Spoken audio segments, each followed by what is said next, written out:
वो जहाँ पे कि सनरेज़ का जो पाथ है ना, ये हमें दिखने लग जाता है, ये विज़िबल हो जाता है। लेकिन यार ऐसा होता क्यों है? आओ इसी को समझते हैं एक एक्सपेरिमेंट की मदद से। तो मेरे पास यहाँ पे 2 ग्लास पानी के हैं और इनके थ्रू मैं एक रेड कलर की लेज़र लाइट को शाइन करवाने वाला हूँ। देखो पहले ग्लास में मैंने थोड़ा-सा चीनी मिला रखा है, शुगर, और दूसरे ग्लास में मैंने कुछ भी नहीं मिलाया है। तो अभी हमें लेज़र लाइट की पाथ ये बिल्कुल नहीं दिख रही है, ये विज़िबल नहीं है। अब मैं दूसरे ग्लास में थोड़ा-सा मिल्क ऐड करने वाला हूँ, दूध को। तो जैसे ही मैं इसे मिलाऊँगा ना, तो तुम्हें दिख रहा होगा कि ये लेज़र लाइट की पाथ ये हमें दिखने लग जा रही है, ये विज़िबल हो जा रही है। तो अब सवाल ये उठता है कि ऐसा क्या है कि मिल्क ऐड करने के बाद हमें लेज़र की लाइट की पाथ दिखने लग जा रही है और शुगर ऐड करने के बाद ये हमें नहीं दिखती है। तो आओ इसे समझते हैं। तो देखो जब मैं मिल्क को इस ग्लास में मिलाता हूँ ना, तो मिल्क के जो छोटे-छोटे पार्टिकल्स हैं, ये पूरे इस ग्लास में फैल जाने वाले हैं, ये डिस्पर्स हो जाने वाले हैं पूरे ग्लास में। अब देखो जब लाइट इस ग्लास में पड़ेगी, तो ये इन मिल्क पार्टिकल से टकराने वाली है और फिर रिफ्लेक्शन होने वाला है। आओ इसे समझते हैं। तो मैं मिल्क की पार्टिकल को यहाँ पे बना देता हूँ व्हाइट कलर से, कुछ ऐसे, और लाइट ये इस पे कुछ ऐसे पड़ने वाली है। हाँ, अब देखो क्या होगा कि ये लाइट रे ये रिफ्लेक्ट करने वाली है, लेकिन इस केस में एक अमेजिंग चीज होने वाली है। लाइट ये केवल एक डायरेक्शन में रिफ्लेक्ट नहीं करेगी, बल्कि छोटे पार्टिकल्स लाइट को हर एक डायरेक्शन में रिफ्लेक्ट करते हैं, हर एक डायरेक्शन में छितरा देते हैं, कुछ ऐसे। देखो हमने अभी तक देखा था कि बड़े-बड़े पार्टिकल्स जैसे कि मिरर या फिर कुछ टेबल ले लो या फिर बुक ले लो, तो इन पे जब भी लाइट पड़ती है तो ये लाइट को केवल एक डायरेक्शन में ही रिफ्लेक्ट करते हैं। लेकिन ऐसा ट्रू नहीं है छोटे पार्टिकल्स के लिए। छोटे पार्टिकल्स ये लाइट को हर डायरेक्शन में छितरा देते हैं। देखो मुझे पता है कि इसे तुम और अच्छे समझना चाहते हो, लेकिन देखो इसे समझने के लिए हमें बहुत सारी चीजों को पढ़ना पड़ेगा। तो इसके बारे में बात हम डिटेल में करने वाले हैं। लेकिन अभी के लिए बस ये मान लो कि छोटे पार्टिकल्स ये लाइट को हर डायरेक्शन में छितरा देते हैं, रिफ्लेक्ट कर देते हैं, और जब यही छोटे पार्टिकल्स मिलके एक बड़ी ऑब्जेक्ट को बनाते हैं ना, तब रिफ्लेक्शन केवल एक ही डायरेक्शन में होता है। अब देखो यहाँ पे एक नई चीज हो रही है। हमने ये देखा कि छोटे पार्टिकल्स लाइट को हर डायरेक्शन में छितरा देते हैं। तो इस नई चीज का हम एक नया नाम देते हैं। इसे हम बुलाते हैं स्कैटरिंग ऑफ लाइट।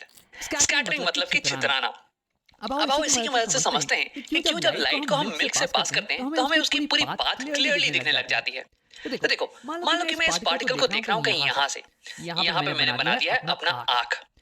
तो क्योंकि ये पार्टिकल ये लाइट को हर एक डायरेक्शन में रिफ्लेक्ट कर रहा है ना, इसलिए कुछ ना कुछ रेस मेरी आंखों पे पड़ेंगी, चाहे मेरी आंखें कहीं पे भी हों, मुझे इससे कुछ ना कुछ लाइट आने वाली है। और क्योंकि मुझे इस पार्टिकल से लाइट आ रही है, तो यानी कि मैं इस पार्टिकल को देख पाऊंगा। अब देखो इस पार्टिकल से मुझे रेड कलर की लाइट आ रही है, तो इसलिए मुझे ये पार्टिकल ये रेड कलर का दिखने वाला है, ग्लो करता हुआ रेड कलर का।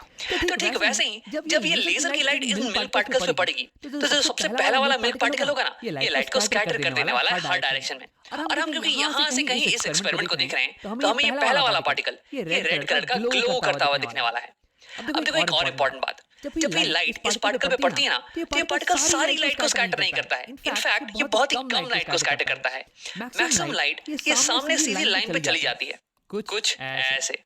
हाँ, तो सेम चीज यहाँ पे भी होने वाला है। मैक्सिमम लाइट ये सीधी लाइन पे आगे चली जाएगी, यानी कि जो नेक्स्ट वाला पार्टिकल है ना, ये इस पे पड़ेगी और फिर ये वाला पार्टिकल भी लाइट को हर जगह स्कैटर कर देने वाला है। और हमें फिर ये नेक्स्ट वाला पार्टिकल ये भी रेड कलर का शाइन करता हुआ दिखने वाला है। अब सिमिलरली जो नेक्स्ट पार्टिकल है ये भी ग्लो करेगा, फिर नेक्स्ट पार्टिकल ये भी ग्लो करेगा, और ऐसे करते करते एक स्ट्रेट लाइन पे जो भी सारे पार्टिकल्स होंगे ना, ये सब रेड कलर से ग्लो करते हुए दिखने वाले हैं।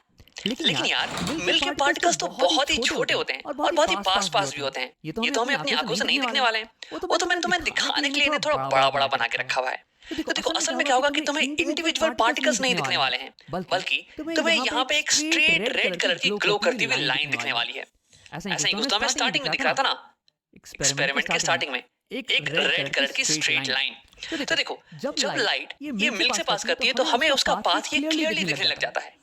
और ऐसा इसलिए हो रहा है क्योंकि इसके पाथ पे जो भी मिल्क के पार्टिकल्स है ना, ये लाइट को स्कैटर कर रहे हैं हमारी आंखों की तरफ और ये ग्लो कर रहे हैं। तो देखो हमने अभी तक तो ये समझ लिया कि मिल्क से जब लाइट पास करती है तो क्यों हमें लाइट का पाथ दिखता है। लेकिन जब लाइट इस शुगर सॉल्यूशन से पास कर रही हो, ये मैं इस आग को हटा देता हूँ, जब लाइट इस शुगर सॉल्यूशन से पास कर रही हो तब उसका पाथ हमें क्यों नहीं दिख रहा है यार। तो क्या शुगर सॉल्यूशन ये लाइट को स्कैटर नहीं करती है? तो नहीं, ऐसा नहीं है। हर एक पार्टिकल लाइट को स्कैटर करती है, लेकिन अलग अलग अमाउंट से। देखो जो पार्टिकल्स बड़े होते हैं ना, वो ज्यादा स्कैटर करते हैं लाइट को और हमें वो लाइट ज्यादा ब्राइट दिखती है। और जो छोटे पार्टिकल्स होते हैं जिनकी साइज छोटी होती है, वो लाइट को कम स्कैटर करते हैं और उनकी लाइट हमें थोड़ी फेंट दिखती है। तो अगर मैं तुम्हें एक रफ नंबर दूं, तो पार्टिकल साइज ये अगर छोटी हो जाए 1 नैनोमीटर से, लेस देन 1 नैनोमीटर, तो उस केस में जो स्कैटर्ड लाइट होगी ना, ये बहुत ही ज्यादा फेंट होने वाली है और हम उसे अपनी नॉर्मल आंखों से नहीं देख पाएंगे। तो यही होता है किसी भी सॉल्यूशन के केस में, चाहे शुगर सॉल्यूशन हो या फिर सॉल्ट सॉल्यूशन। उसके जो पार्टिकल साइज होते हैं ना, ये बहुत ही ज्यादा छोटे होते हैं और उनसे जो स्कैटर्ड लाइट होती है ये बहुत फेंट होती है और हम इसे नोटिस नहीं कर पाते हैं। और इसलिए यहाँ पे शुगर सॉल्यूशन से जब लाइट पास कर रही है तो हमें इसका पाथ नहीं दिख पा रहा है। लेकिन यहाँ मिल्क के केस में मिल्क की जो पार्टिकल्स है ना, इनकी साइज थोड़ी बड़ी होती है। मुझे एग्जैक्टली पता नहीं कितनी, रफली कुछ 70-80 नैनोमीटर मान लो। तो इसलिए इस केस में जो स्कैटर्ड लाइट है ना, ये हमें दिख जाती है।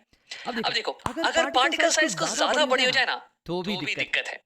अब तुम सोच रहे होगे कि राम, तुमने अभी कुछ देर पहले कहा कि जितनी ज्यादा बड़ी पार्टिकल की साइज होगी उतनी ज्यादा स्कैटरिंग होने वाली है। तो फिर दिक्कत कहाँ से आ गई?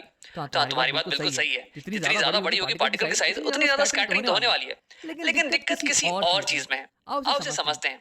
अब देखो, अगर मैं तुम्हें एक रफ नंबर दूं, तो पार्टिकल साइज ये कुछ, अगर मान लो 1000 नैनोमीटर से बड़ा हो जाए, बस एक रफ नंबर है, ओके, 1000 नैनोमीटर से कुछ बड़ा हो जाए तो दिक्कत आने वाली है। जैसे कि फॉर एग्जांपल डस्ट पार्टिकल्स को ले लो, इनकी साइज थोड़ी बड़ी होती है, लेकिन देखो ये फिर भी बहुत ही अच्छे से लाइट को स्कैटर कर सकते हैं। जैसे कि फॉर एग्जांपल मान लो कि तुम रात में कहीं किसी डस्टी एरिया में खड़े हो और आसपास कोई व्हीकल है, कुछ कार है जिसकी हेडलाइट ऑन है, तो तुम उस लाइट के पाथ को क्लियरली देख पाओगे डस्ट में। और ऐसा इसलिए क्योंकि डस्ट के पार्टिकल्स लाइट को स्कैटर कर रहे होंगे। अब देखो दिक्कत ये है ना कि डस्ट के पार्टिकल्स क्योंकि बड़े होते हैं, इसलिए ग्रेविटी के कारण बहुत ही जल्दी सेटल डाउन कर जाते हैं और इसलिए जो स्कैटरिंग की इफेक्ट है वो जल्दी खत्म हो जाती है। अब मानो कि जैसे कि मैं एक चम्मच डस्ट पार्टिकल्स का लूं और इस ग्लास में दूध की जगह पे मिला दूं, तो क्या होने वाला है कि डस्ट के पार्टिकल्स बहुत ही कम समय तक के लिए पानी में मिले रहने वाले हैं और जब तक ये डस्ट पार्टिकल्स इस लाइट के पाथ में रहेंगे तब तक हमें स्कैटरिंग दिखेगी और हमें इस लाइट की पाथ क्लियरली विजिबल होगी। लेकिन तुरंत ही ग्रेविटी के कारण ये सारे डस्ट पार्टिकल्स ये नीचे की तरफ बैठ जाने वाले हैं और यहाँ पे कोई पार्टिकल रहेगा ही नहीं लाइट के पाथ में और हमें कोई भी स्कैटरिंग नहीं दिखने वाली है।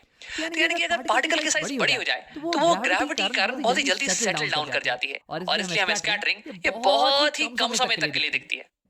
तो अगर तुम्हें स्कैटरिंग क्लियरली देखनी हो तो बेस्ट केस ये होगा ना कि तुम ऐसे मिक्सचर करो जिसमें कि पार्टिकल की साइज ये बड़ी हो 1 नैनोमीटर से ताकि स्कैटरिंग तुम्हें क्लियरली दिखे और ये छोटी हो 1000 नैनोमीटर से ताकि पार्टिकल्स जल्दी सेटल डाउन नहीं करें ग्रेविटी में। और ऐसे मिक्सचर्स को हम बुलाते हैं कोलॉइड्स।